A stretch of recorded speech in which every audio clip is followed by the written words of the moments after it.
देखिए, एक कहावत है, अपनों पर सितम गैरों पर करम। मुझे लगता है कि जम्मू कश्मीर के मौजूदा जो है हालातों को देखें तो ये बिल्कुल यथार्थ जो है वो ठीक बैठता है कि इस समय जम्मू कश्मीर के स्थानीय लोगों पर जो है वो सितम ढाए जा रहे हैं। स्थानीय लोगों को बिजली पानी तक सप्लाई नहीं की जा रही। हमारे बिल जो है वो बड़े बड़े बिल आते हैं, एक भी दिन अगर बिल देने में देरी हो जाती है तो कनेक्शन काट दिए जाते हैं।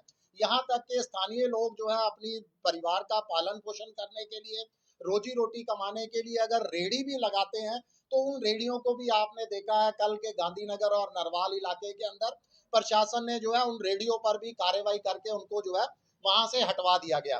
वहीं दूसरी तरफ जो अवैध रूप से जम्मू कश्मीर सीमा में घुसे हैं, रोहिंग्याज हैं, अवैध घुसपैठिए हैं, बांग्लादेशी हैं, उन पर जो है वो उनके प्रति सहानुभूतियां दिखाई जा रही हैं। उनको जो है वो सहूलियतें देने की मांग की जा रही है और वो कोई और नहीं, जम्मू कश्मीर के मुख्यमंत्री साहब करते हैं। उनके मंत्रीगण जो है वो तमाम लोग जो है इस तरह की बातें करते हैं। देखिए, सबसे पहले तो हमारी बिल्कुल साफ और सीधे तौर पर मांग है कि जम्मू कश्मीर के अंदर अवैध रूप से जितने भी रोहिंग्याज, घुसपैठिए, बांग्लादेशी यहाँ पर आए हैं उनको जल्द से जल्द जो है जम्मू कश्मीर की सीमा से ही नहीं बल्कि देश की सीमा से जो है वो बाहर धकेला जाए। जम्मू कश्मीर एक अति संवेदनशील इलाका है। यहाँ पर जो है आपने देखा है पिछले कुछ सालों से अपराध की घटनाओं के अंदर बढ़ोतरी हुई है।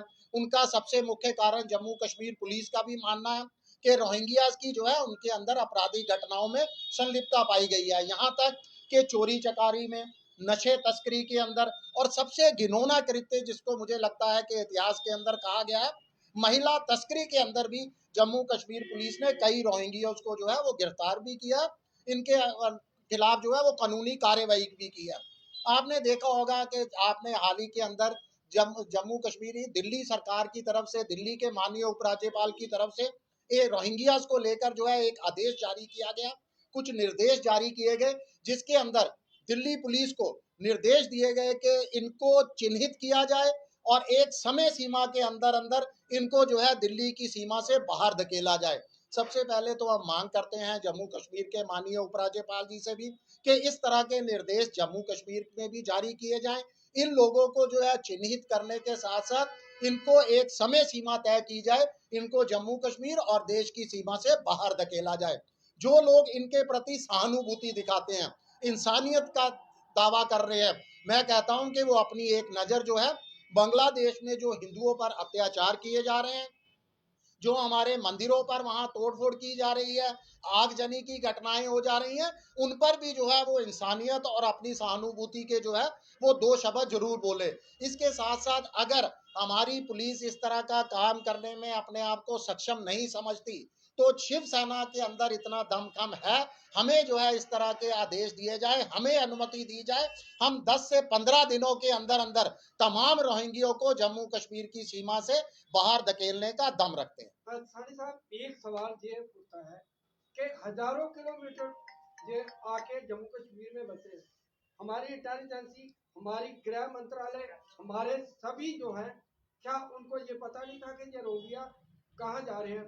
क्या इसको फेलियर नहीं समझते आप? देखिए, बहुत बढ़िया सवाल है, बिल्कुल ये सोचने लायक है कि किस मकसद से। देखिए, आम आदमी जम्मू कश्मीर में आतंकवाद को लेकर जो है डरता है। हर हिंदुस्तानी को दिल के अंदर थोड़ा सा डर आता है कि जम्मू कश्मीर जाएंगे वो आतंकवादी ग्रस्त राज्य है। तो किस मकसद से, किस लक्ष्य से ये हजारों किलोमीटर की जो है वो दूरी तय कर कर तमाम राज्यों को छोड़ते हुए जम्मू कश्मीर में आ रहे हैं, इसकी बिल्कुल जांच की जानी चाहिए, इसकी गहन जो है छानबीन की जानी चाहिए। और सबसे बड़ा सवाल देखिए, लगातार आज क्या हो रहा है कि बीजेपी कांग्रेस पर आरोप लगा रही है, कांग्रेस बीजेपी पर, नेशनल कॉन्फ्रेंस पर, मगर मैं बीजेपी को भी जो है वो नसीहत देना चाहता हूं कि 10 साल से तो केंद्र के अंदर उनकी सरकार है और 11वां सरकार साल जो है वो जारी है, तीसरा टेन्योर उनका जारी है। उन्होंने भी पिछले अपने पूरे कार्यकाल के दौरान रोहिंग्यों को बाहर निकालने को लेकर जो है किसी भी तरह का कड़ा कानून नहीं बनाया। सानी साहब, एक प्रयास किया गया था रोहिंग्यों को